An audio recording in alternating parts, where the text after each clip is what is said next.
com a infinita misericórdia do nosso amado Senhor. Vamos a um tempo de oração, pedir que o Senhor nos conduza nesses dias debaixo da sua infinita graça. Somente Ele pode falar aos nossos corações. O que de maneira natural nós conseguimos é trazer informações, levar os irmãos a uma boa reflexão. Agora, falar, penetrar o coração, nos convencer dos nossos maus caminhos ou nos trazer para uma experiência mais íntima, mais profunda, só mesmo a sua doce voz. Vocês podem até escutar o que eu tenho para dizer.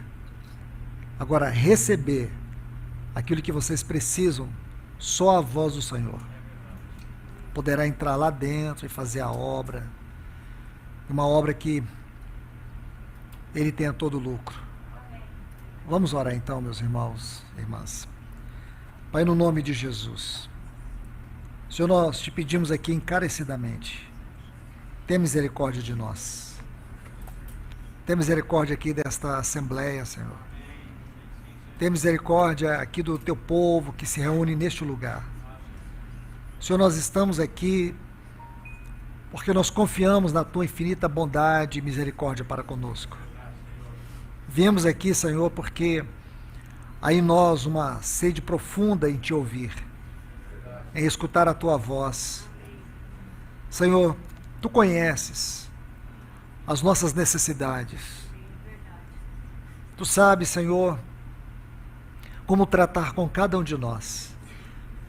E muito mais, Senhor, tu conheces esta assembleia aqui em Londrina. Ela está nas tuas mãos. Assim como na igreja de Éfeso, o Senhor se apresenta como aquele que tem na tua mão direita as 7 estrelas e anda no meio dos 7 candeeiros. Esta aqui é a tua assembleia. A assembleia onde o Senhor tem a tua autoridade e a tua centralidade. A assembleia que o Senhor cuida, pastoreia. Então eu te peço encarecidamente, venha se revelar de maneira muito especial ao teu povo neste lugar. Nós te pedimos em nome de Jesus. Amém. Amados irmãos e irmãs, por favor, abram as suas Bíblias, aqui em Apocalipse, capítulo 2. Nós vamos ter como o nosso tema é obstáculos ao avivamento.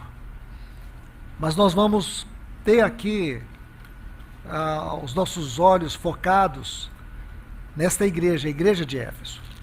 O objetivo deste tema não é tratar os caminhos para o avivamento, mas quais foram os obstáculos que impediram o avivamento. O que realmente tem sido um entrave para que nós vivamos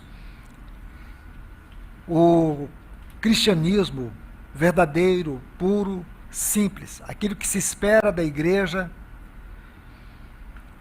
que foi chamada para viver a última fase da obra de Deus.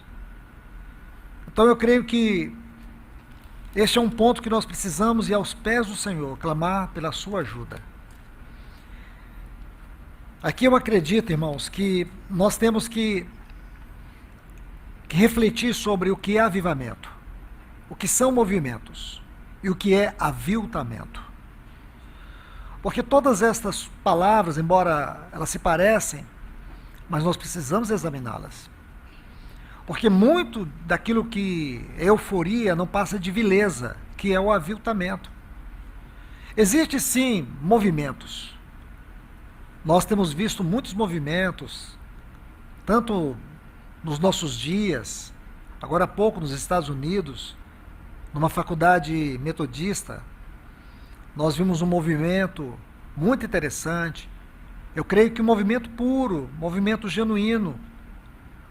Agora, não confundam movimento com avivamento. As pessoas têm me perguntado muito sobre isso. E as características centrais do avivamento têm a ver com a centralidade de Cristo e a total recuperação do testemunho da vida da sua palavra. sem a centralidade de Cristo e sem a evidência da palavra, o que nós podemos ter é movimentos, que é baseado em cânticos, orações, os irmãos profundamente tocados, quebrantados, rendidos, e glórias a Deus por isso. Nós não podemos dizer que essas coisas não são de Deus, nós temos que crer e esperarmos que isso seja de Deus.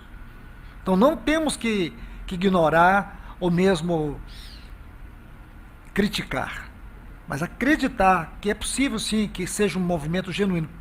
Esse em Asbury, nos Estados Unidos, tudo que eu pude ouvir de testemunhos de pessoas é que realmente era algo de Deus.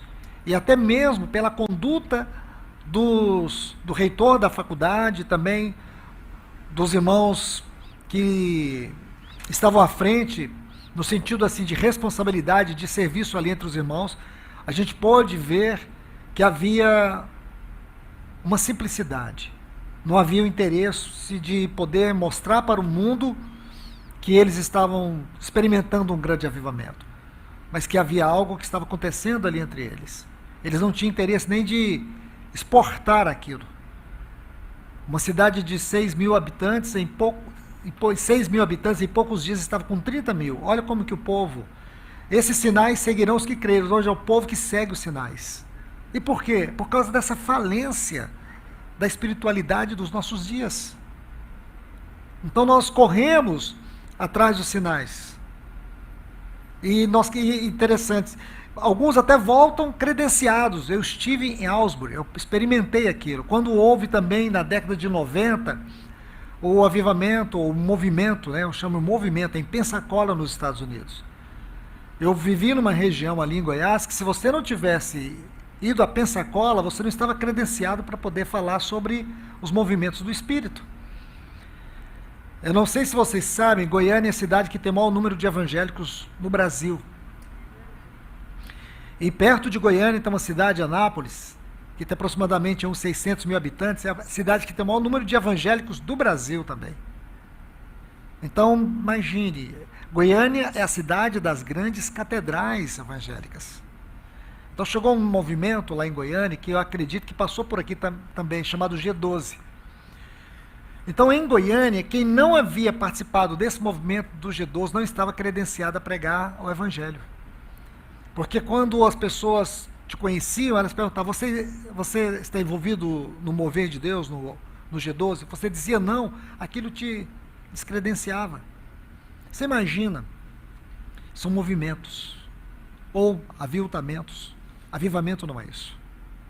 E digo para vocês, irmãos, falo do profundo do meu coração. Eu sei que para muitos irmãos, o grande acontecimento que nós devemos aguardar é a vinda do Senhor. Tenho absoluta certeza disso. A volta do Senhor é o grande acontecimento para a igreja. Agora, há promessa profética no livro de Joel, quando Joel fala de duas chuvas, a temporã e a seródia. E se você analisar muito bem o capítulo 2, você vai ver com toda clareza que são duas chuvas. E depois você vai ver, na experiência do Pentecoste, naquela mensagem de Pedro, no capítulo 2, ele vai dizer com muita clareza também, que acontecerá depois dessas coisas.